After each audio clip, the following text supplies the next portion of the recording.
Sou psiquiatra de adultos e psiquiatra da infância e adolescência. A minha área de pesquisa é em neurociência do neurodesenvolvimento e a gente cursa com algumas linhas de pesquisa na Universidade Federal do Paraná. E eu vou trazer para vocês algumas informações e para mim é um desafio muito grande estar aqui, porque a gente sempre está acostumado a tratar com meio restrito acadêmico, né? Então você já parte de um certo ponto, né? Aqui eu entendo que eu vou ter que entrar nessa sintonia aqui, né? Espero que tenha um borrifado aí, né? Eu aprendi ontem isso e vim aprender aqui com vocês, né? Na verdade, né? Então, eu sou supervisor dos residentes em psiquiatria de adultos e os residentes da R4 em psiquiatria da infância e adolescência da Universidade Federal do Paraná também. Falaram que as perguntas são no final, né? Mas se alguém tiver alguma dúvida, eu gostaria de pedir autorização para que as pessoas possam levantar a mão e perguntar, porque o assunto é denso, é complexo e eu vou tentar introduzir ele de uma maneira assim que fique bastante claro. Antes de começar, eu queria explicar um pouquinho da palavra, o que é epigenética, né? Epigenética é tudo. O que é tudo? Nós somos a expressão do nosso DNA. DNA é um banco de dados que nós temos dentro de todas as nossas células. Que vem na cromatina, ela é o DNA, os nossos genes, né, o conjunto de genes que nós temos.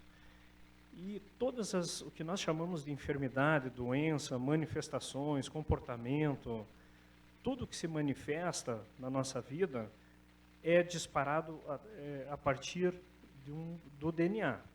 Então, por exemplo, se eu vou ter um câncer daqui a 10 anos, esse câncer vai ser uma informação que vai ser dada ao meu DNA para que eu desenvolva aquela doença. Tá? Se eu vou ter uma depressão nesse ano, essa depressão ela é engatilhada por algum fator externo, tá? Um estresse, por vezes a perda de algo, um luto mal resolvido, alguma coisa externa que engatilha esse conjunto de genes do DNA a desenvolver uma síndrome e fazer alterações no meu psiquismo, no meu hipocampo, no meu hipotálamo, e que faz com que eu desenvolva a síndrome depressiva, né? Então, tudo é genética. Qualquer coisa que eu manifeste. Alguns manifestam de maneira mais fácil, mais rápida, e outros manifestam de maneira mais resistente. Vejam os diabéticos, por exemplo, né? Tem pessoas com diabetes que não podem comer uma vírgula de doce a mais, que a glicemia já aumenta demais, já descompensa. E tem pessoas que não, que podem comer bastante doce, que não vai ter problema. Porque tem uma herdabilidade genética para esse disparo um pouco mais resistente. Só que mesmo esse que não tem diabetes, nem tem história familiar de diabetes, se ele comer doce, vai chegar uma hora que ele pode desenvolver o diabetes também, que é o mesmo disparo, só precisa de mais estímulo do que a outra pessoa.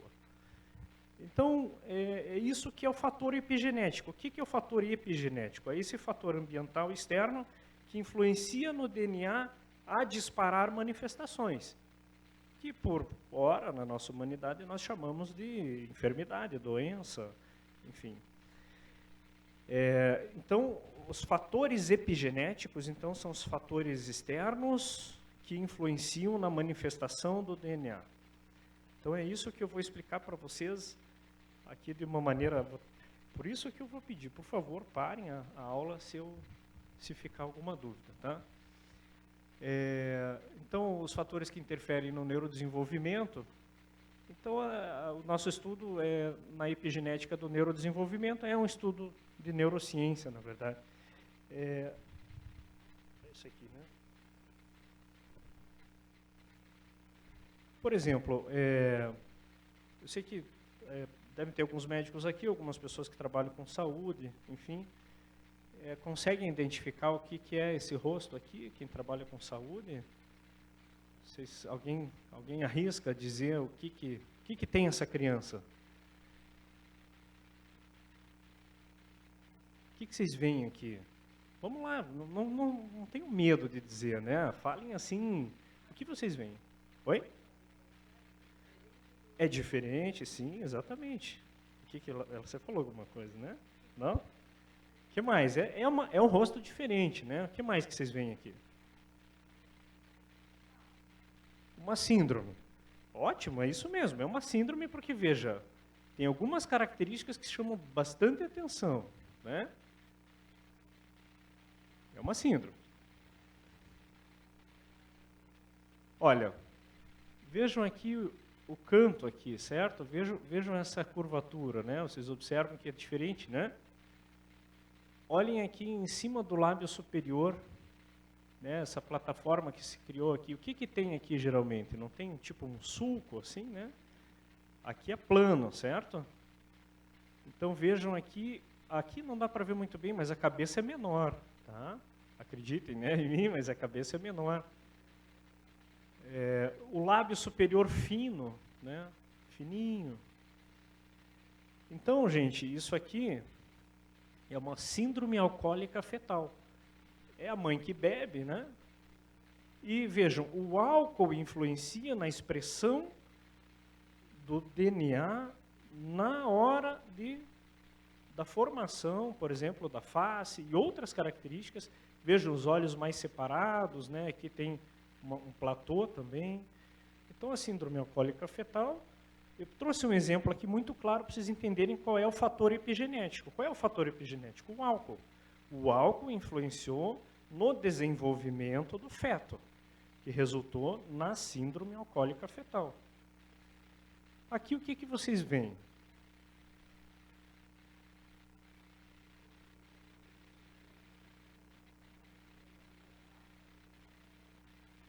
Oi? Isso. Eu escutei várias pessoas falando isso também, exatamente. Vejam aqui, a rejeição. Aqui, então, para a gente pensar, o que isso aqui vai fazer no cérebro do bebê? A gente já sabe. Né? Cientificamente, a gente sabe que altera o neurodesenvolvimento da criança.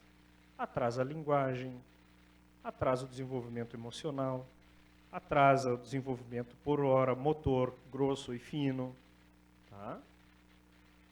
E aqui, a gente entende que o desenvolvimento seria um desenvolvimento adequado, normal, da vida afetiva da criança. Né?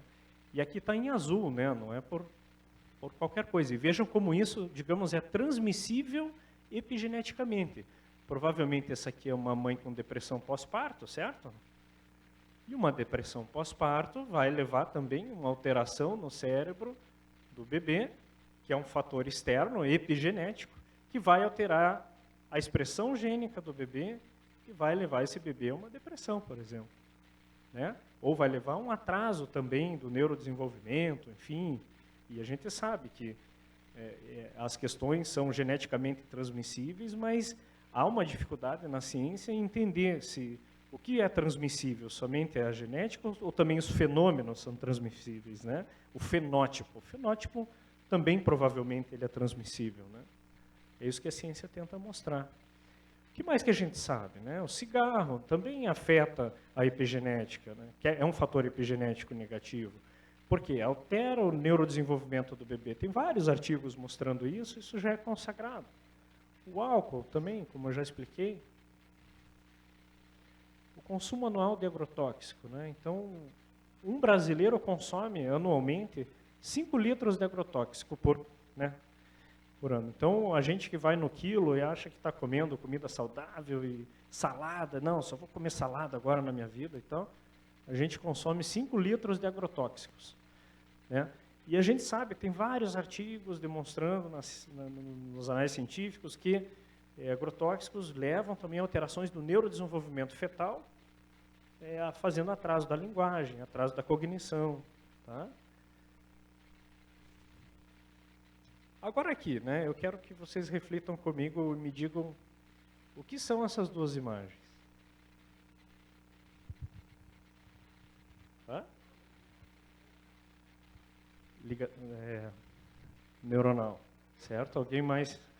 Adorei tua resposta, agora vamos ver as outras. Então, se são ligações neuronais, qual a diferença entre essa e essa?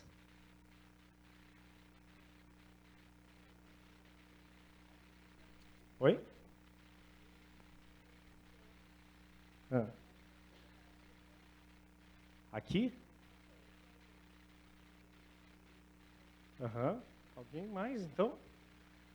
Calma lá, deixa eu complementar. A senhora ia falar, eu vi levantando a mão. Não?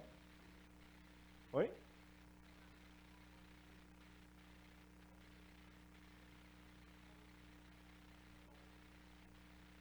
Aham.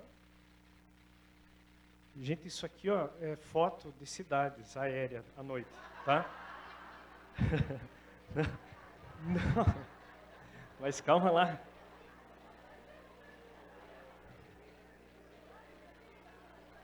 Ó, aqui, alguém arrisca qual é essa cidade? Essa aqui ó, é Brasília, tá? Olha só como ela é ordenada, né? Tem uma grande via aqui que corta aqui a cidade inteira. Olha aqui tem outra via que vem para cá. Ela é bem ordenada, né? Você vê que tem vias largas e tal. Então, Brasília foi uma cidade planejada, né? Então lá o trânsito você vai de um lado para o outro rapidinho, né? Quem conhece lá ou mora lá sabe. Aqui existe um desordenamento, né? Aqui é São Paulo. Visto mais de cima. Vocês conseguem perceber que é um emaranhado. Aqui é tipo uma linha, um fio de pesca que está enrolado, né? E foi crescendo, crescendo e crescendo. Aonde que eu me desloco melhor? Aqui ou aqui? É óbvio que aqui, né? Eu não estou comparando as cidades, né? Dizendo que uma é melhor que a outra, mas estou dizendo que aqui a gente demora muito mais para se deslocar do que aqui, porque aqui tem um monte de ruazinha, tudo entroncado, tudo, né? Isso aqui são frases, então, dessa última jornada de parto e nascimento que teve em Curitiba, e que eu achei bastante interessante colocar aqui para a gente pensar. O período pré-natal é uma janela epigenética importante para a organização do DNA, sendo o parto e as primeiras horas após o nascimento o ápice de eventos moleculares. Um período crítico para o neurodesenvolvimento fetal, determinante na arquitetura cerebral e de alguns circuitos neuronais. Tá? Isso foi uma premissa das mais importantes nesse evento aqui, né, que foi em Curitiba e que o pessoal aí vai participar nesse de 2019, né? O pessoal está convidando aí, né? Que eu estou sabendo. Então vamos lá. Agora então vamos começar a aula. Estou brincando, não vai demorar tanto não. É que eu precisava daquela introdução para vocês entenderem o que era uma epigenética, né? De onde vem o neurônio? O neurônio vem de uma célula primordial que é chamada stem cell, né? Essa célula, ela se transforma numa célula progenitora e vai se diferenciando em várias células do sistema nervoso. O oligodendrócito, o astrócito e o neurônio propriamente dito. Cada uma delas tem uma função específica no cérebro. Uma tem função de sustentação, a outra tem função de transmissão neuronal, a outra tem função de proteção dos axônios dos neurônios, enfim, cada uma delas serve para alguma coisa. Quando entra-se num processo demencial, começa a perder neurônio, aumentam-se os astrócitos, que substituem o neurônio, então, de certa forma, há uma tentativa do cérebro em compensar. Enfim, tudo isso aqui demorou milhares e milhões de anos para chegar nesse ponto. Tá? Isso aqui é uma imagem para vocês verem como que é a tridimensionalidade cerebral. Vejam aqui os corpos dos neurônios, né? E aqui são os espaços entre os neurônios. E imaginem que nós adultos temos em torno de 500 bilhões de neurônios no nosso cérebro. E esses 500 bilhões de neurônios tiveram que cada um deles chegar no seu determinado local, no neurodesenvolvimento, né, no feto. Então isso foi migrando. Então imaginem que esse processo é um processo extremamente delicado, e que dependem de neurotrofinas, ou seja, de marcadores e de mensageiros e de substâncias que fazem, e também questões físicas, estruturais, que fazem com que cada neurônio vá para o seu devido lugar. E cada neurônio vai desenvolver uma função específica. Então, imaginem que isso aqui é como se fosse um universo, né? Deixa eu achar a imagem aqui, eu já volto lá. Não, depois eu mostro para vocês. Então, é como se fosse o universo. Então, imagine as estrelas, né? Pegue uma fatia gigantesca disso, cada estrela um neurônio, e esse espaço gigante que existe no meio de tudo é o espaço que tem realmente o nosso cérebro. E que isso um dia foi tudo arquitetado, né? Alguém governou essa arquitetura cerebral. São vários os eventos que acontecem no nosso cérebro. Então, a migração neuronal, ou seja, cada neurônio vai, onde ele se forma, até o seu ponto de destino, isso se chama migração neuronal. A migração neuronal, começando ali em torno da 8ª semana, ela acontece até o momento do nascimento, do parto.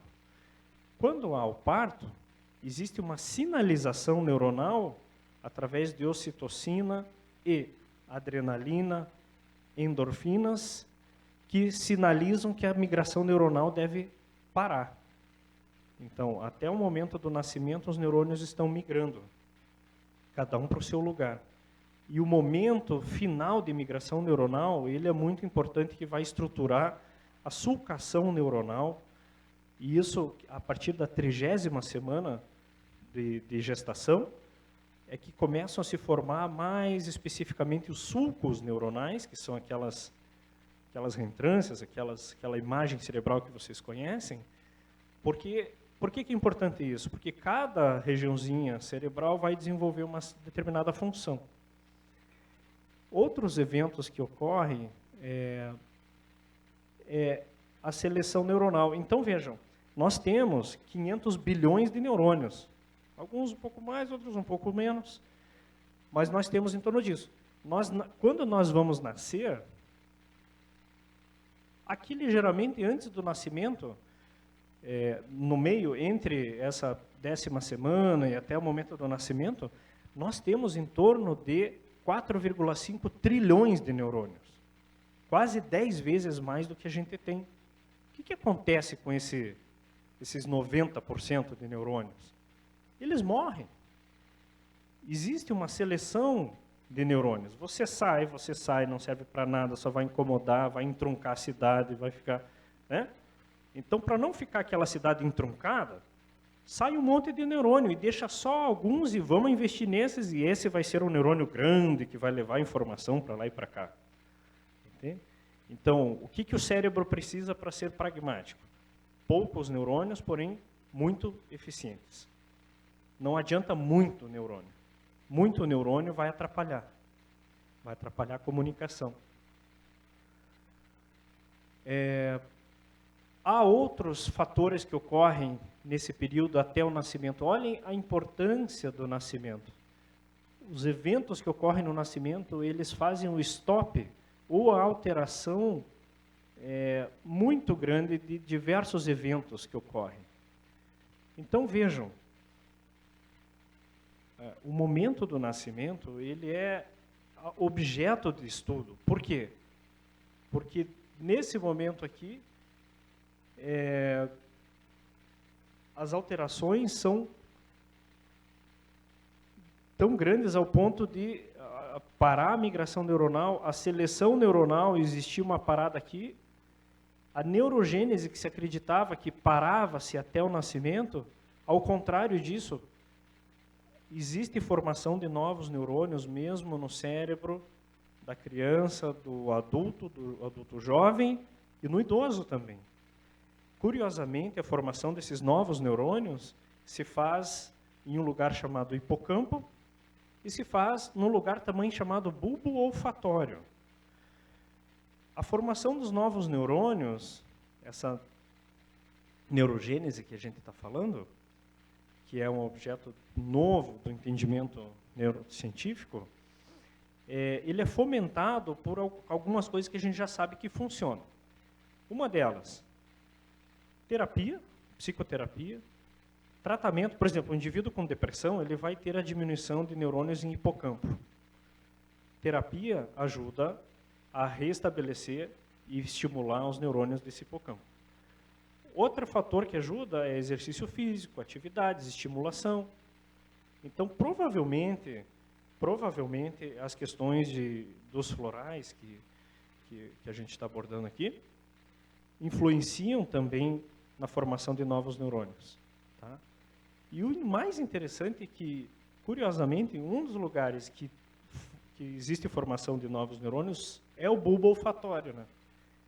E até hoje existe uma inferência assim, por que o bulbo olfatório? Porque em algum momento o bulbo olfatório foi importante para a preservação da vida, né? Então você sentir o cheiro de um predador ou o cheiro da presa, né? Então sentir o cheiro ou intuir o perigo, né, de alguma maneira. Então entende-se dessa forma que é um resquício evolutivo, né? Então, são as 5 etapas mais importantes que ocorrem no nosso cérebro durante a gestação. Então, a migração neuronal, a seleção neuronal, como eu expliquei para vocês, poda neuronal. Eu também, onde tem rua ruim, que são as conexões dos neurônios, eu vou cortando e vou tirando fora. Não precisa, eu vou podando. Vai podando, igual a gente poda uma planta, né? Se não existir isso de maneira adequada, o que vai acontecer? Vai ficar lá um lugar com um monte de rua que não vai usar, e vai ficar um lugar que precisava de rua e não tem. Então vai congestionar aqui, lá vai ficar liberado. É assim que acontece no autista. O cérebro do autista é mais ou menos isso que ocorre. Tem lugares do cérebro do autista que existe muito mais neurônio do que outros lugares do mesmo cérebro, sem necessidade. Então existe um desordenamento do número desses neurônios, sabe? A migração eu já expliquei para vocês aqui, só para vocês entenderem como que ela ocorre. A princípio, a migração ocorre de uma maneira espiralada. Olha que coisa interessante. O neurônio, quando ele está lá na placa neural, na formação do tubo neural, ele precisa começa a diferenciação dele, ele precisa migrar para um determinado lugar. Quando ele começa a migrar, a primeira migração ela é física. A partir da segunda, ela se transforma numa migração físico-química, porque esse neurônio vai deixando neurotrofinas em que os outros vão identificando e vão perseguindo ele. É dessa forma que o neurônio começa a atingir os seus determinados locais. E uma coisa espetacular que ocorre é que esses neurônios migram de uma maneira espiralada. E se a gente pensar no movimento do universo, o universo ele tem um movimento espiralado em direção ao ápex, né? O ápex é um ponto imaginário, cosmológico, em que o universo conflui para ele, né? Então, toda a galáxia, por exemplo, as galáxias elas giram, tem um movimento translacional, rotacional, os astros, né? E todos eles de maneira espiralada. E isso, poxa, uma coisa que é fascinante, né? A gente pensar no macro e no microcosmo, né? É aqui para mostrar para vocês, né, o movimento espiralado. Isso aqui tem e o interessante é que existe um movimento também entre as galáxias, né? Mais difícil de ser mensurado, mas as próprias galáxias estão também em movimento, além da translação e rotação que elas têm. E de maneira espiralada em direção a um ponto. Sei lá, talvez daqui a alguns bilhões de anos a gente saiba onde é que isso vai chegar, né? A questão da migração neuronal, onde vai cada neurônio, né? Existe uma migração boa, em que os neurônios vão migrar de uma maneira ordenada, e existe uma má migração neuronal. O que influencia a migração deficiente, né? Aqui eu quero falar um pouquinho assim da questão prática. Vejam, todos aqui já ouviram falar em TDAH, né? Transtorno de déficit de atenção e hiperatividade. Ok. Então já se sabe na literatura que Quanto mais prematura a criança nascida, maior a incidência de transtorno de déficit de atenção e hiperatividade. E isso é uma verdade na prática clínica, inclusive. A gente, na entrevista, na anamnese, a gente investiga isso e a gente vê que realmente, né, aquela criança que nasceu prematuramente, ela é muito mais agitada, ela tem mais dificuldade em prestar atenção, mais dificuldades acadêmicas. Quanto mais prematura, mais dificuldade, às vezes em algumas áreas específicas, às vezes de maneira global. Vejam a correlação interessante. Aí a gente vai mais além. Quando a criança tem uma prematuridade extrema de 30 semanas para menos, ou seja, 27, 28 semanas, né, a incidência de pautas autistas, do espectro autista na criança, é em torno de 20 a 30%. É enorme. Então, na prática, a gente observa isso também. Então, a prematuridade extrema está muito ligada à questão do autismo. Veja, eu não estou fazendo uma afirmativa patognomônica, por favor, não estou falando que toda criança, estou falando em questão de estatística. E o que mais a gente pensa em questão, então, da prematuridade?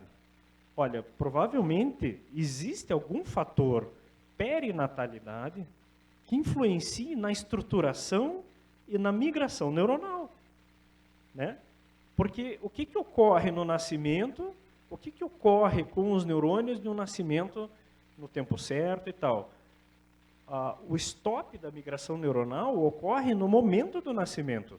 A inundação ocitocinérgica versus endorfina e adrenalina da mãe, e essa comunicação entre mãe e bebê, via cordão umbilical, por exemplo, ela ocorre e é ali que existe o stop, o sinal. Parem, acabou. Aqui está na hora já de nascer e tal. Então, se não acontece isso, provavelmente a gente infere que vai existir... Oi, filha. Tá bom, vou falar. A gente infere que vai existir uma perturbação da migração, assim como vai existir uma perturbação também do ordenamento, da comunicação e tal. Então, o que a gente sabe é que tem maior incidência de convulsões, epilepsia, tá? Problemas de aprendizagem, problemas de ordem neuropsiquiátricas em geral. Só que vejam, o nosso paradigma, né? A gente estuda, vamos estudar o prematuro. O que nós chamamos de prematuro? 35 semanas, 34 semanas de gestação. Mas tem muito pouca gente estudando a criança que é tirada, por exemplo, 1 semana antes do seu nascimento, 2 semanas, né? Em que, às vezes, a mulher tem a escolha, não, quero que ele nasça no dia do meu aniversário. Então tá, vai nascer. Mas o que a gente está fazendo se a gente não permite esses eventos ocorrerem, né? Esses eventos que são os eventos até o momento do nascimento.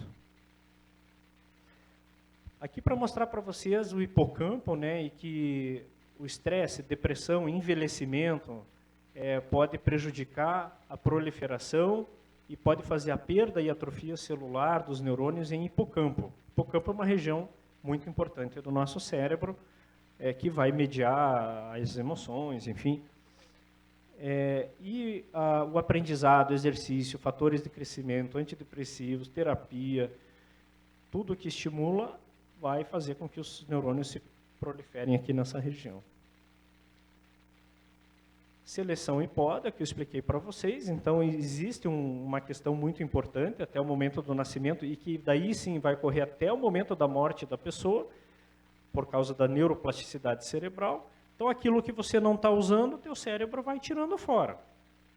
E vai deixando aquilo que você usa, claro, porque esse cérebro tem que ser pragmático, né? Ele não vai... Ele precisa despender energia naquilo que ele precisa. Então, o cérebro ele tem uma inteligência própria, né, de autopreservação. Então, o que não é usado, está em desuso, vai saindo fora. O que é usado vai ficando, vai enaltecendo, vai produzindo novos receptores, vai aumentando as sinapses, né? Aqui para vocês verem também o que é uma boa seleção neuronal, quais neurônios devem ficar e quais não devem ficar, saem fora. Aqui uma má seleção neuronal, neurônios que não eram para ficar, ficam aqui. Então, são neurônios aqui que não são legais. E o que influencia tudo isso, né? É claro que devem ser muitos fatores, mas o que chama a atenção é que no momento do nascimento ocorrem vários eventos físicos e externos que a gente observa, né, que a gente mensura, e que eles são muito mais expressivos que qualquer outra parte do neurodesenvolvimento. Aqui para vocês verem, né, um ratinho aqui, ó, sem estimulação nenhuma, só com água e a comida dele, e um ratinho super bem estimulado, com academia, bar, amigos não estão aqui, né, mas, enfim, ele está bem estimulado. Então, vejam a diferença da conectividade dos neurônios entre eles, né? Então, para vocês verem como o fator externo estimula também. A expressão gênica, então, ela é uma questão positiva, porque quando você precisa produzir novas ramificações neuronais, a célula precisa ser avisada, né? O neurônio. E o que avisa o neurônio é a estimulação, é o uso do próprio neurônio, né? Aqui, para vocês terem ideia, é algo bem interessante. Isso aqui é uma imagem de PET scan. Aqui, as áreas mais alaranjadas e amarelas são áreas que estão funcionando, tá? Então, aqui uma pessoa sem depressão, por exemplo, né? Então, vejam que as áreas estão com estimulação adequada, área de linguagem, área visual secundária, área frontal. E aqui uma área com uma pessoa com depressão. Vocês verem como esse cérebro está funcionando. Né? Para vocês entenderem aí de uma maneira grosseira, né? Mas dá para visualizar bem que um cérebro deprimido ele vai funcionar muito restritamente, um terço praticamente do que está funcionando aqui. Então, quando o doente diz assim, doutor, eu sinto que minha cabeça não está funcionando, minha memória e tal, não consigo pensar em mais nada, não consigo raciocinar, fazer cálculo, não consigo prestar atenção em nada. É porque a cabeça está assim, né? É claro que não é um cérebro com cansaço, né? Cérebro com cansaço, o indivíduo vai descansar e vai recuperar. Mas aqui é um cérebro doente, é claro que é uma síndrome, não é algo fácil de se diagnosticar, mas, de qualquer forma, isso aqui é só feito a nível de pesquisa, a gente não faz esse tipo de exame, porque é óbvio quando uma pessoa está deprimida. Mas, para vocês verem o que acontece. E quando essas células entram em desuso, e ficam muito tempo em desuso como essas aqui, elas começam a morrer. Por quê? Porque elas entendem geneticamente, vejam, o fator epigenético. Geneticamente, elas entendem que elas não estão servindo para muita coisa. Então, elas promovem a própria morte. Então, a pessoa com depressão crônica, ela está arriscando seu cérebro a ficar mais hipotrofiado do que se ela não tivesse, por exemplo, aquela depressão profunda crônica. Oi?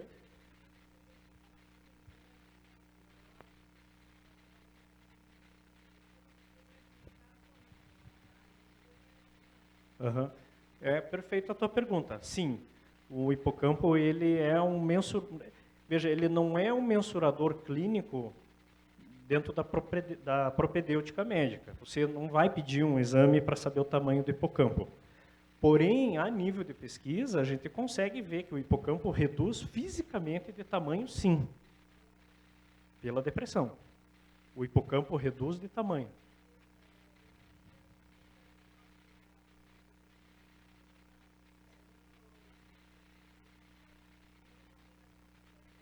Sim. É o grupo basal de Meinert, tem várias impregnação lá e tal, tem algumas outras coisas que identifica ali. Mas mesmo assim, a ressonância ou PET scan não é patognomônico ou seja, não dá certeza do diagnóstico. Tá? Tem que associar a clínica e tal, né?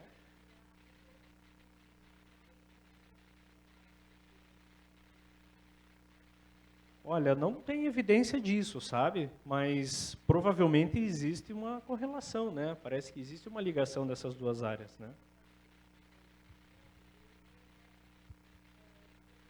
Ah, aham. Isso, porque o hipocampo é um pivô, é um local pivô em que a informação chega, aí via hipotálamo, isso sai. O hipotálamo é o grande regulador das percepções, da fisiologia do corpo. Então, se existe alteração do hipocampo, existe também alteração da função hipotalâmica. Perfeito, o raciocínio é por aí.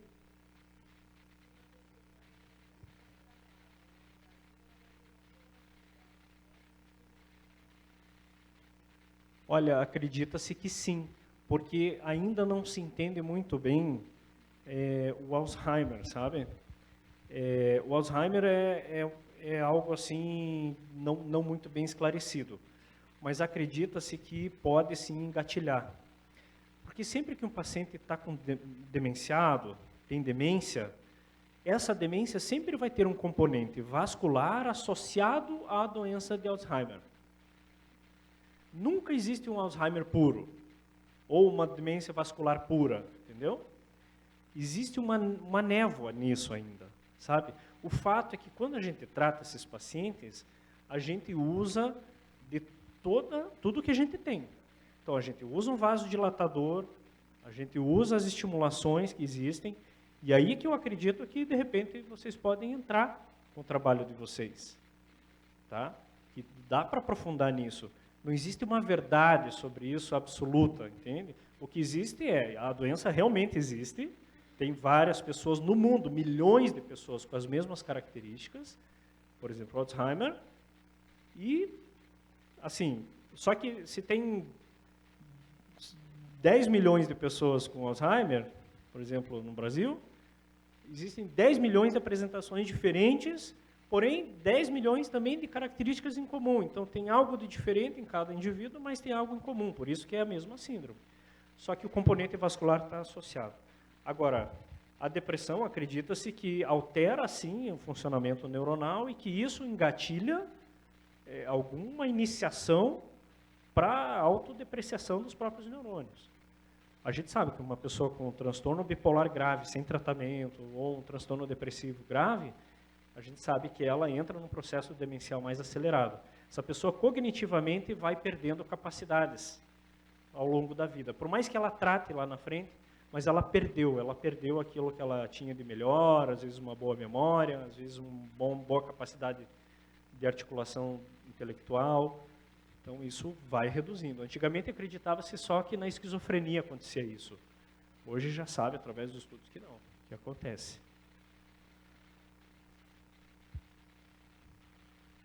Então, assim, mudou alguma coisa? Alô, alô. Quais seriam, então, as consequências de uma força, se uma força maior interviesse no macrocosmo? Então, o que aconteceria se eu pegasse lá na galáxia, na Via Láctea, e eu tirasse algumas estrelas dessa galáxia? O que ia acontecer no macrocosmo, né? Então eu tiro o Sol, tiro mais 1 milhão de estrelas da galáxia. Vou escolhendo uma por uma. Será que vai acontecer alguma coisa? Claro, se a gente tiver uma visão lá de longe, talvez a gente não veja nada, aquela galáxia lá longe, assim, não vai ver nada, né? Mas provavelmente vai alterar muito como que isso vai se interrelacionar, esses sistemas de forças e tal, né? E quais seriam as consequências das intervenções do homem no microcosmo? Então, se eu tirar a capacidade de migração neuronal adequada, se então esses neurônios forem migrar... Alguém me mostrou alguma coisa aí? Cadê a carrasca?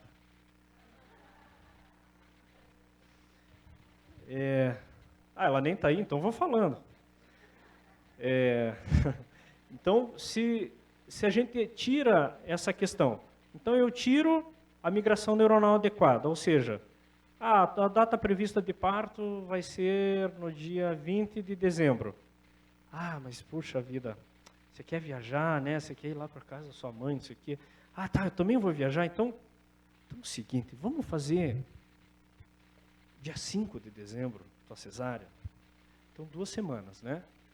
O que em 2 semanas esse cérebro, num boom de desenvolvimento fetal, iria acontecer? E não só no cérebro, na mãe também. Porque as alterações que ocorrem são tanto na mãe, quanto no feto. E também no ambiente. Também no ambiente. Então, nós dividimos aqui em 3 momentos. O momento intrauterino, o momento do parto, propriamente dito, e o momento do puerpério. Cada momento desses a gente estuda, para tentar entender o que acontece nessas transições. Então, a gente sabe que o impacto do uso de drogas, fármacos, transtornos mentais, maternos e ambiente influenciam no ambiente intrauterino. A gente sabe disso, né? Então, uma mãe estressada, que está com altos níveis de adrenalina, de noradrenalina, como é que vai trabalhar na regulação dos neurônios desse feto? Então, a gente sabe, né, que filhos de mães portadoras de depressão têm pior desenvolvimento da linguagem, da motricidade fina e da cognição. Isso é algo já bem sabido. Então, vejam, interessante que o desenvolvimento intrauterino pode ir até 45 semanas de gestação, né? Então, a gente tem um paradigma assim, que não, vai chegar nas 40 semanas e já está pronto, e vamos tirar, e pelo amor de Deus. Não, pode ir até 45, né? E os principais processos após a 30ª semana cerebral, tem bebês que nascem eletivamente antes de 36 semanas. Tá? 35, não, já dá para tirar, já está pronto, vai nascer pequenininho, mas vamos... Né? Então, o ganho de volume exponencial da substância branca, processo de sulcamento, de diferenciação das áreas cerebrais, a mielinização de todas as áreas. Então, veja o que eu estou alterando, né? É claro que isso vai continuar desenvolvendo, mas fora do ambiente uterino. E de que forma isso vai se desenvolver fora do ambiente uterino, né? Aqui só para vocês terem ideia, né, do desenvolvimento. Sulcação é isso aqui, ó, a formação desses sulcos, né? 9 meses. Com 8 meses aqui, a criança estaria assim ainda, não estaria pronta, né? Então, a maturação cerebral e o trabalho de parto formam uma díade com funções maturativas fetais importantes e insubstituíveis, né? Tizio, em 2006, ele ganhou o Prêmio Nobel de Medicina. Ele descobriu essa questão da sinalização da ocitocina. Todos aqui sabem o que é a ocitocina, né? Imagino que sim. Então, a ocitocina materna regula o trabalho de parto, passa a barreira placentária e exerce funções muito importantes no feto. A função mais importante é o switch excitatório inibitório. O que é isso? O bebê, quando ele vai passar no canal do parto, no nascimento, ele precisa estar alentecido no seu cérebro.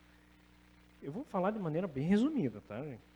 Então, a ocitocina da mãe atravessa a barreira placentária, vai no cérebro do feto e faz um certo tipo de alentecimento, ele fica torporoso, provavelmente. Então, o bebê que nasce de parto natural, ele nasce quietinho, assim, e tal. Quem está acostumado só com o bebê de cesariana vai ver, o bebê não chorou, nasceu roxo, não sei o que. Não, ele nasce quietinho, por vezes nem chora, né? Por quê? Porque ele está quietinho, ele está alentecido, ele demora para receber a adrenalina que vem da mãe também, do expulsivo. Porque ele precisa ser protegido na hora de passar no canal do parto, né? Então, quando ele vai passar lá, ele está sob ocitocina. Aí, a partir de 4 centímetros de dilatação, começa a inundação ocitocinérgica da mãe. E quando o bebê nasce, aí ele nasce daquele jeitinho e a mãe tem um delay. Daí, daqui a pouco, vem a adrenalina da mãe e aí inunda o cérebro do bebê. Daí, do nada, ele acorda.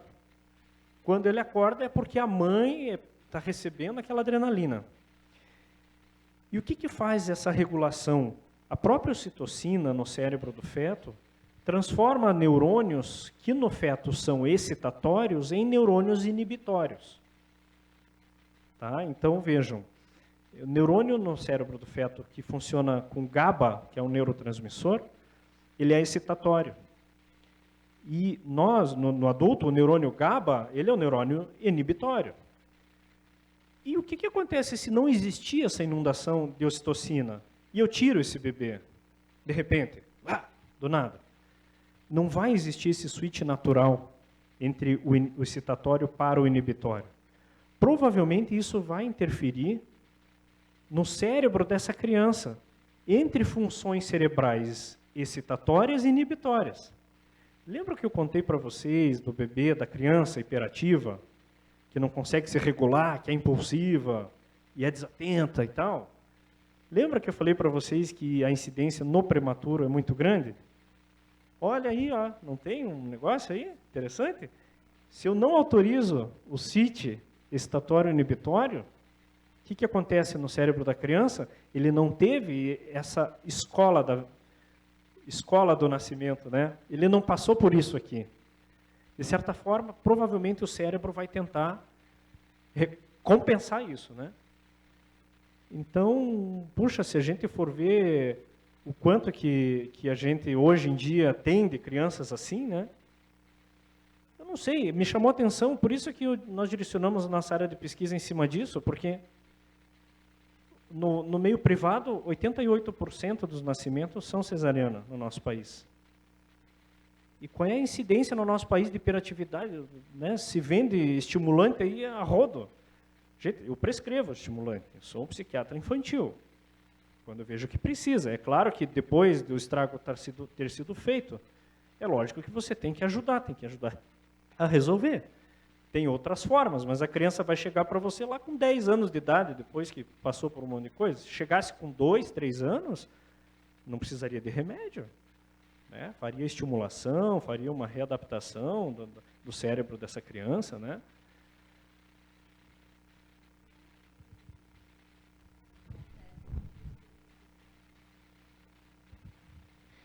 Como que fica todos esses eventos aí hormonais com as intervenções que acontecem na hora do parto também, né? De ocitocina sintética, que é o parto induzido. Como que fica esse cenário aí? Isso, provavelmente ele fica muito bagunçado. Quando você usa ocitocina sintética, que é do porco, né, que é feita a partir do porco, a ocitocina sintética, o mais difícil dela é saber qual é a quantidade que seria necessário. Dificilmente vai se saber molecularmente qual seria. Existe um down regulation quando você faz isso. Quando usa a ocitocina sintética, há uma internalização dos receptores, bagunça esse fenômeno. Então, tem até artigos que inferem que é pior usar a ocitocina sintética. E também, externamente, a gente entende que é pior, porque quando você usa a ocitocina sintética, você está forçando esse útero a se contrair, a mãe está ficando mais estressada, com muita dor, aí ela vai, com muita dor, ela vai liberar muita adrenalina, a adrenalina vai prejudicar isso aqui, com muita adrenalina, vai usar analgésico, vai pedir analgesia, com analgesia vai diminuir o expulsivo efetivo. E aí pode entrar em sofrimento fetal. Aí aquele ambiente, aquela coisa, a mãe desesperada, daí vai lá, induz com ocitocina sintética, dá um analgésico, mais ocitocina, mais analgésico, mais ocitocina. Então, entende? É claro, eu poderia entrar em detalhe de cada etapa dessa, o que acontece, mas o fato é que existe um desequilíbrio entre a estimulação noradrenérgica e existe um desequilíbrio com a ocitocina. Então, natural. Então, assim, o fato é que, estatisticamente, existe uma incidência até... Veja, não é uma afirmativa minha, é da literatura. Infere-se que a incidência de pautas autistas, espectro, é maior com o uso da ocitocina sintética. Inclusive, até do que a própria cesariana. Entendeu? Então, é muito controverso, sim. Tá? Mas o teu ponto é bem importante, assim, né? Então, é uma grande relevância clínica explorar para a obstetrícia o trabalho de parto protege o cérebro fetal, né? E para a psiquiatria, o bebê nascido de parto natural possui melhor aparato inibitório, melhor controle inibitório a longo prazo. Tá? Então, seria uma pessoa com maior capacidade de controle dos impulsos e tal. Né? Ou uma capacidade dentro da normalidade, né? parto em si, né? Então, o sistema ocitocinérgico materno-fetal promove as contrações que gradativamente empurram o feto para o canal vaginal e dilatam o colo. A nível cerebral, promove dissociação da consciência e liberação de beta-endorfinas. Isso na mãe, né? Então, a mãe, com a ocitocina, ela fica torporosa, por vezes ela dissocia. Antes do expulsivo final, ela quase dorme. Existem mulheres que dormem. Ou até tem orgasmo durante o período antes do expulsivo, né? O sistema ocitocinérgico fetal na mãe ainda sensibiliza receptores centrais e se liga a eles promovendo vinculação mãe-bebê imediata, aleitamento espontâneo e prazeroso, porque quando a mãe tem um expulsivo e ela amamenta, já libera mais ocitocina. Aquela dor que ela sentiu do parto acaba, não existe mais. Daqui a pouco ela levanta, vai, entende? Daqui a pouco está botando a roupa para lavar, sentando para comer. É verdade. Sensação de prazer no processo de parturição, possibilidade até de parto orgásmico, impossibilidade de separar-se do bebê. E no bebê, então, a expressão de UCP2, isso aqui é uma proteína mitocondrial, é muito complexo eu explicar isso aqui para vocês, mas o fato é que essa proteína aqui, ela acontece com a influência da ocitocina da mãe, porque a UCP2 ela faz a varredura de radicais livres, tá, no hipocampo, permitindo o desenvolvimento de células do hipocampo. Se não tiver isso aqui, não tem um bom desenvolvimento de células no hipocampo neuronais. E isso aqui, quem descobriu foi o próprio Tísio, em 2006, que rendeu a ele o Prêmio Nobel de Medicina. Então, aqui o sistema é mais ou menos assim, transforma os canais de cloreto em canais hiperpolarizadores, que eram excitadores antes, né? Socialização e empatia, o riso social mais precoce, menos cólicas no recém-nascido. Então, o parto induzido com ocitocina sintética tem o maior risco de autismo. Essa autora aqui é a Curran, tá? Eu esqueci de colocar aqui, mas é a Curran. Quem tiver interesse em procurar, vai achar lá no PubMed, tem lá os artigos dela de graça lá. E outras questões que acontecem. Cadê a Carrasca? 10? Tá. Então, a questão do microbioma vaginal, hospitalar e domiciliar e o impacto na saúde mental. Isso aqui é fantástico, gente. O bebê que nasce com o microbioma da mãe, né, que está acostumado com aqueles germes, aquelas bactérias da mãe e tal, ele já está sensibilizado, com esses anticorpos já passaram para ele. Ele vai ter muito menos processos alérgicos, muito menos problemas gastrointestinais, do que aquele bebê que nasce com os germes desconhecidos lá do hospital. Esse bebê que nasce com os germes desconhecidos, existem artigos demonstrando que eles têm atraso no neurodesenvolvimento em relação aos bebês que nascem com os germes. Vejam, são trabalhos super difíceis de se fazer. Como é que você vai isolar esse fator, né, dentro de várias vieses e variáveis, né? Mas o fato é que existe uma inferência. E uma inferência que dá para se levar a sério. Então, já bem estabelecido na literatura a relação do microbioma com doenças alérgicas, pulmonares, obesidade, hipertensão. Aqui está a referência a Dinan. Vocês podem também procurar isso lá na literatura. Então, alguém sabe o que é isso?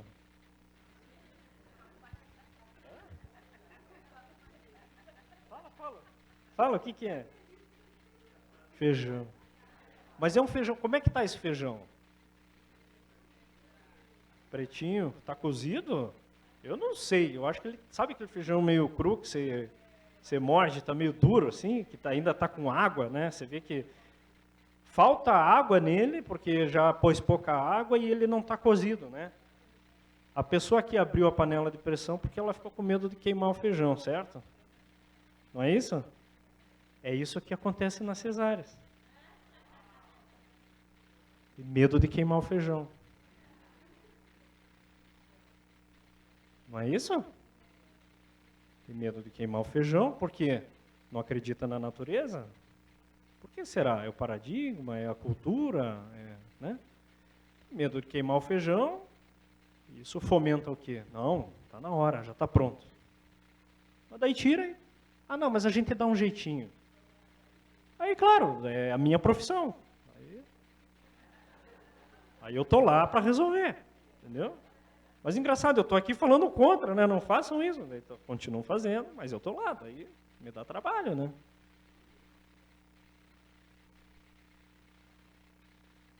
Então, a questão do parto, então,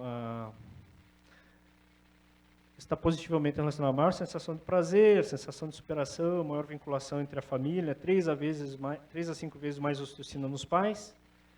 Secreção de ocitocina natural modula a secreção de beta-endorfina e de prolactina. Sim, então a ocitocina natural ela interfere em diversos outros sistemas neurohormonais, né?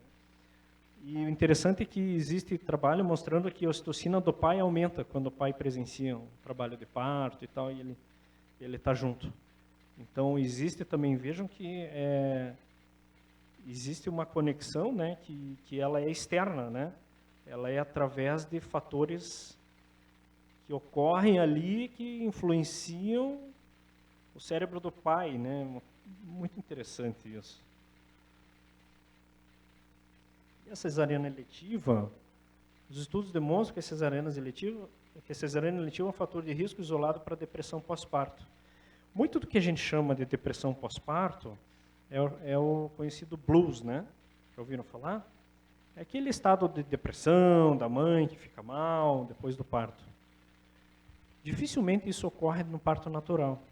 Por quê? Porque o parto natural prepara o cérebro da mãe e do feto.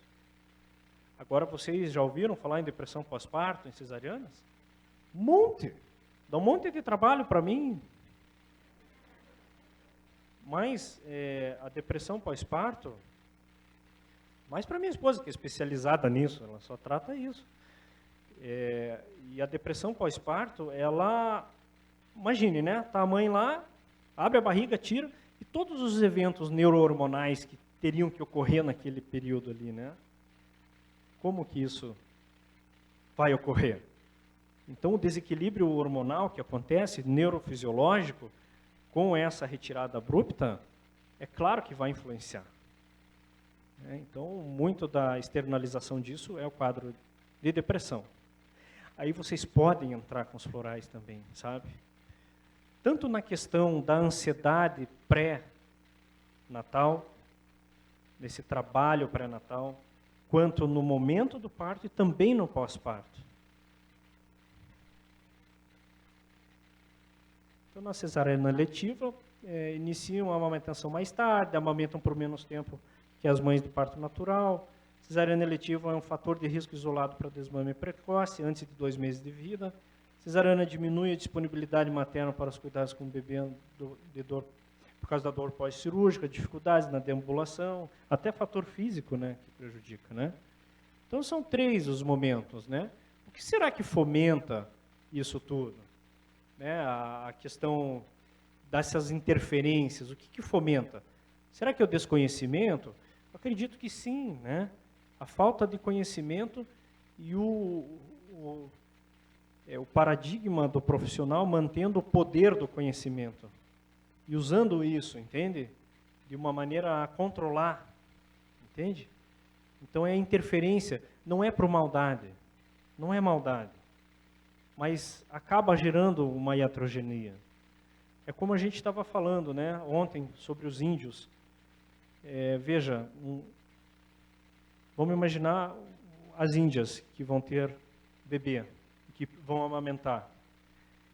Se eu tenho um programa do governo que dá o suplemento, o que acontece? A Índia, que estava lá na sua homeostasia, estava tudo certo, ela ia lá, paria no meio do mato sozinha, depois vinha e amamentava aquele bebê que ficava pendurado nela e tal, e grudado com ela.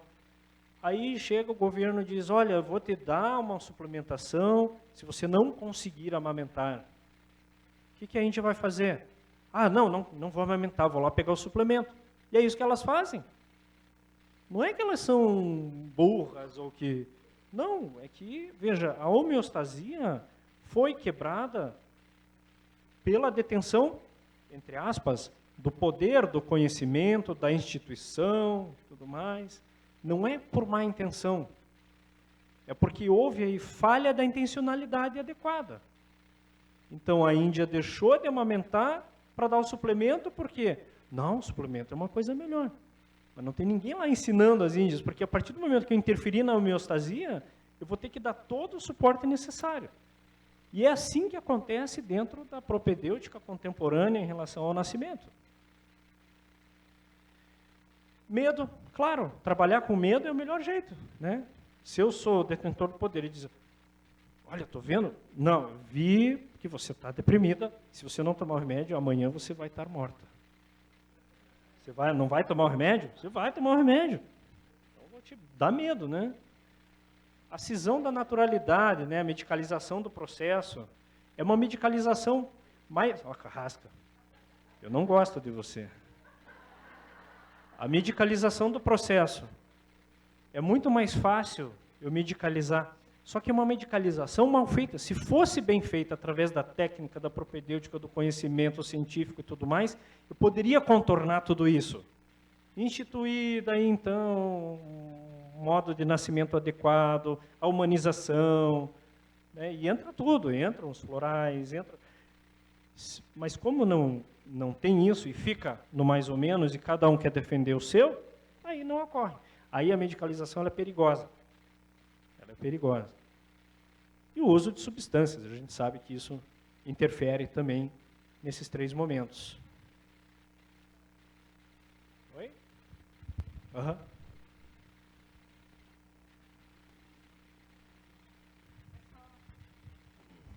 Olá. Oi. É só uma sugestão, né? Na escola, né? Nas nossas escolas, ter uma matéria que oriente as mulheres, as meninas, os meninos também sobre isso. Porque eles Absolutamente não, entendeu? Começava lá, já orientava que isso tudo é desconhecimento, é ignorância, isso. Exatamente. Então fica muito só a mulher tem que ser linda, tem que ser bonita, tem que ser perfeita. Então ela não quer estragar o corpo dela. Exatamente. Ela cresce, não quer estragar o corpo dela, que é isso que importa para a sociedade. Então, mas ela... E aí depois ela vai sofrer por isso. Com certeza. Então, poderíamos todos aí, de alguma forma, já fazer um movimento, vamos lá. Não, concordo, Tá? exatamente. É uma rede, né? Uma rede... Cada um com a sua família, com o seu sobrinho que está nascendo. Minha sobrinha hoje teve um bebê, uma menina, dá uma olhada. Então, bora lá orientar, né? Legal, isso mesmo. Excelente. É uma dificuldade grande, né? Isso no nosso país, assim, é tudo muito compartimentalizado, tudo muito, cada um com o seu trabalho, com as suas coisas, então... Oi? Isso, outros interesses, a questão da economia, os fatores econômicos também. A indústria farmacêutica, entra tudo isso, questão individual. Mas veja, tudo isso poderia entrar, também usar essas forças a favor de tudo isso, entende? E tratar só aquilo que é patologia, e não tratar o que é normal como patológico, né? A partir do momento que eu digo, olha, você está em risco, não, você tem que parir lá, você tem que... Eu já estou institucionalizando, né? Então, até que ponto a intervenção é necessária? Agora tem que intervir de outro jeito, para voltar atrás, né? Assim como dizia Desmond Morris, Desmond Morris foi um dos grandes antropologistas, e que eu gosto muito, ele dizia assim, o homem só vai realmente evoluir quando ele voltar a ser macaco. Quando ele voltar a ser macaco, ele vai evoluir de novo. Daí é uma evolução do homem, porque agora ele está né? Só uma colocação. Aonde? Aqui. Não, só aproveitando o gancho ali que ela disse, né, dessa questão de ter alguma matéria nas escolas, eu queria, não sei se as pessoas sabem, né, inclusive você que está muito ligado, né, com esse assunto, existe uma médica psiquiatra, ela se chama doutora Eleanor Luzes, ela é do Rio de Janeiro, e ela tem uma tese de doutorado que se chama Ciência do Início da Vida, onde ela estuda a fase pré-concepção até o 3º ano de vida. E ela criou um projeto de lei que se chama Projeto Luzes, que é de levar a ciência do início da vida para o ensino médio, né? Exatamente. Então, eu estou dizendo isso porque eu sou muito próxima dela, né? Inclusive, eu venho Eleanor Luzes. Eu estou tentando colaborar com ela nesse projeto de levar essa matéria para as escolas. É um trabalho de formiguinha que, na verdade, assim, tem algumas pessoas que a gente sabe que têm um interesse e começam a fazer. Eu, particularmente, estou fazendo isso sozinha lá na minha cidade, criando, né, as aulas, enfim, para tentar levar esse conhecimento realmente, porque é o que ela fala. Se isso for levado nessa faixa etária, né, inclusive para crianças, né, tem formas de levar esse assunto para crianças, vai se mudar a humanidade. Exatamente. Porque vai mudar a forma de nascer, as pessoas vão ter acesso a esse conhecimento e tudo vai mudar, né? Muito interessante isso. Sim, é muito Até legal. Eu gostaria do contato dela. Sim, eu passo para você depois. Aham. Interessante o nome dela, né? Luzes. Eleanor Luzes, Dá exatamente. para mandar para o José Simão lá. Sim, ela tem o site, né, que é o da CIV, né, a Ciência do Início da Vida, se vocês procurarem, e tem lá uma petição, né, que está para ser assinada para poder viabilizar esse projeto. Mas, de qualquer forma, como eu falei, isso é muito complicado eu entrar nesse âmbito do projeto de lei. Então, dá para ser feito assim, de formiguinha. Sim, é a maneira que... É a maneira que talvez vai se efetivar. Exatamente. Infelizmente, né, tinha que vir de um poder maior, de cima para baixo, mas Sim. tem interesses muito grandes que não Isso. seja assim, né? Exatamente. Principalmente econômico. Né?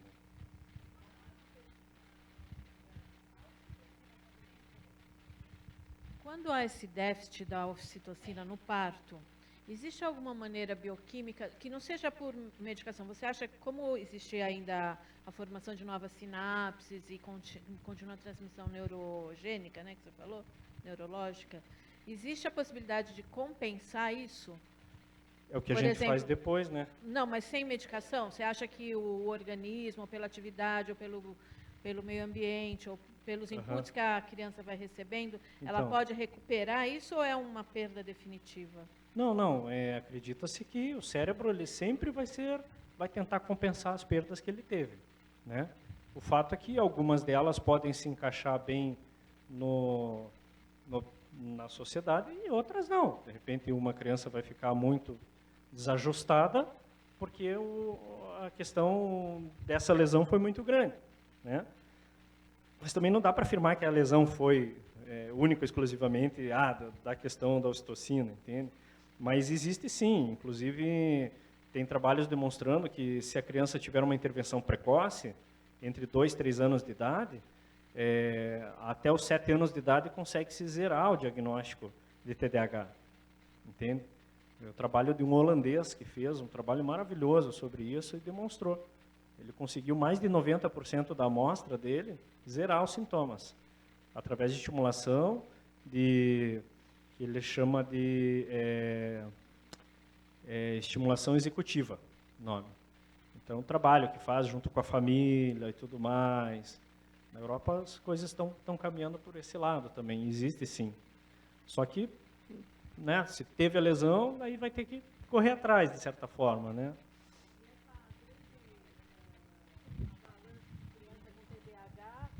Essa grande avalanche de criança com TDAH e com déficits, você acha que pode estar relacionado também proporcionalmente ao grande incidência de cesárea? Olha, é muito complicado eu responder para você que sim. Eu digo para você pessoalmente, não cientificamente, agora deixa eu responder pessoalmente. Provavelmente tem uma correlação grande, mas não somente, tá? Provavelmente tem outros fatores que interferem no neurodesenvolvimento, né? Para você ter ideia e fazer uma correlação, na década de 60 até o início da década de 70, o transtorno de déficit de atenção era chamado de lesão cerebral mínima, entende? Então, se a gente fizer... Por que mudou o nome? Por conta de paradigmas sociais. Então, veja, se eu pensar que, entre aspas, é um tipo de lesão, a gente começa a entender por que eu não autorizar as influências do momento perinatal, no momento do nascimento ali, principalmente, provavelmente vão existir interferências negativas na consolidação da migração neuronal, da estruturação neuronal do feto e na relação mãe-bebê, propriamente dito, né?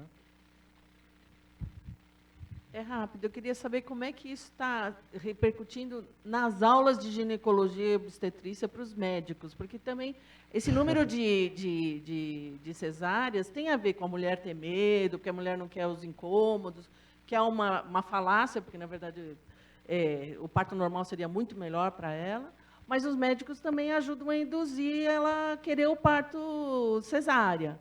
Então, eu queria saber como é que os médicos estão aprendendo em relação a nessas novas pesquisas que aparecem.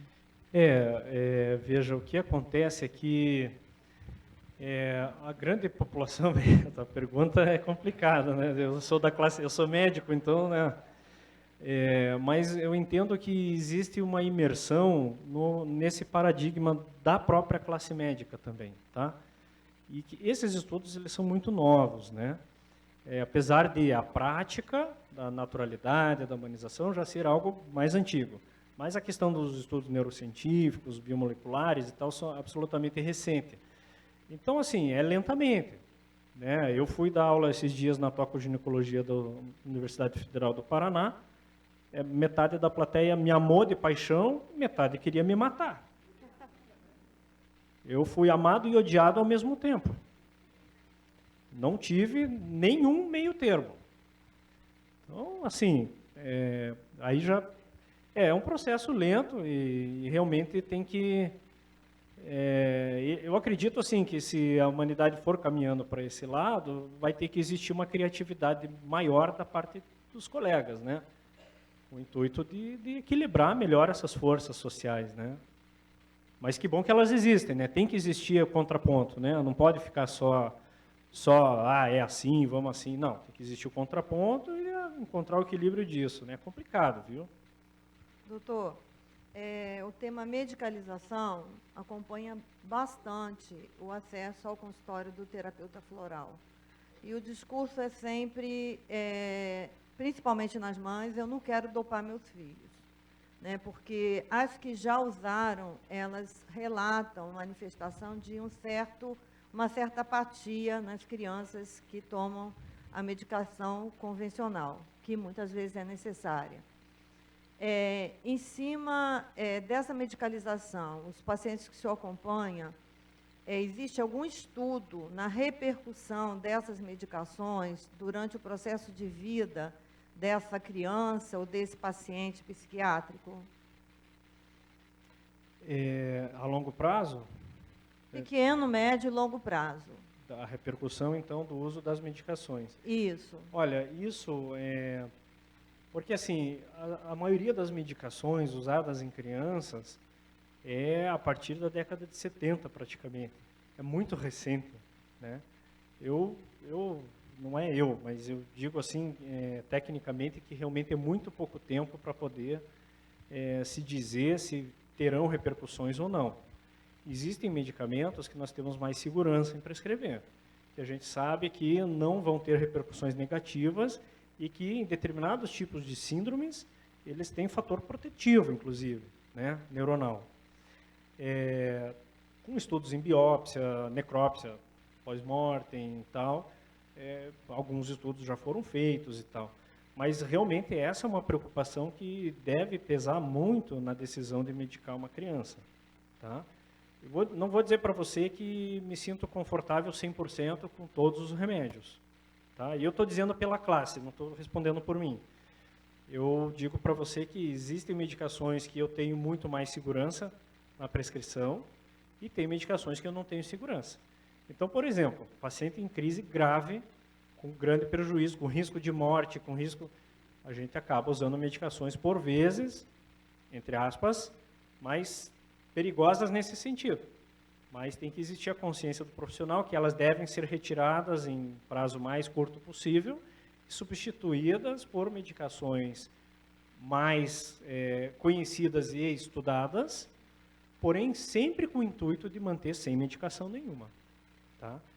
Agora, sim, realmente existe uma medicalização em massa das crianças, tá? E isso extrapolou demais o necessário, mas isso é um reflexo da sociedade doente. Tá, né? Isso é um reflexo que a sociedade está doente, não está se encontrando, não está equilibrada, né? Nesse sentido, eu não sei se eu respondi você, mas não existem respostas tão concretas nesse sentido, mas nós temos essa preocupação, devemos ter. O triste é que muitos colegas não têm essa preocupação, Ok. sabe?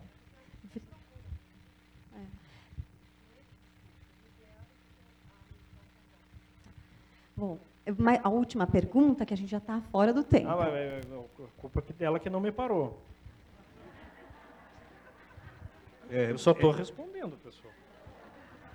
Eu gostaria de comentar dois aspectos. Um, em relação ao peso da criança, que está mais aumentado, é dizer, obesidade de crianças demais que nascem de cesárea. Isso está demonstrado. O por quê?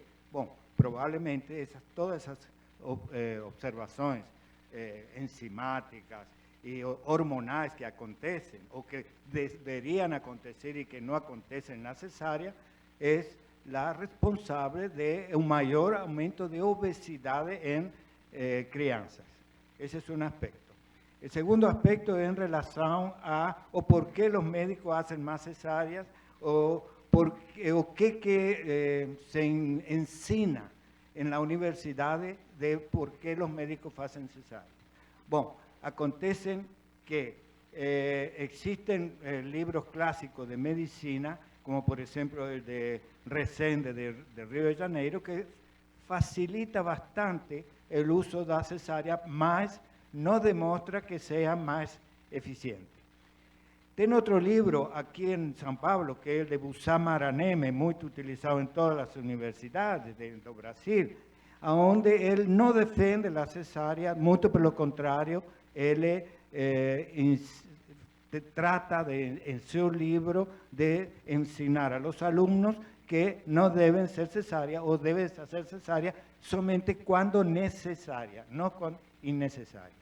Porém, eu acho que é muito importante o que você está falando aqui para nós, em relação aos motivos por os quais não se deveria fazer cesárea, que não estão em los libros de textos convencionais e que deveriam estar, para que os alunos já aprendam a não fazer cesárea quando sejam formados. Exatamente. Cesárea desnecessária, não as cesáreas necessárias, que essas são muito importantes. Exatamente. Colocação Muito obrigada pela colocação. Vamos terminar, doutor?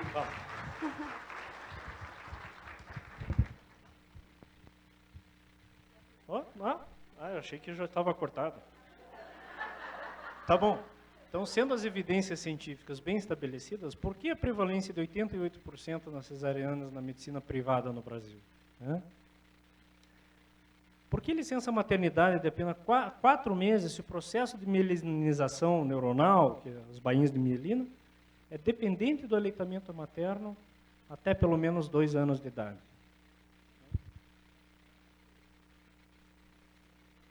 Tá bom.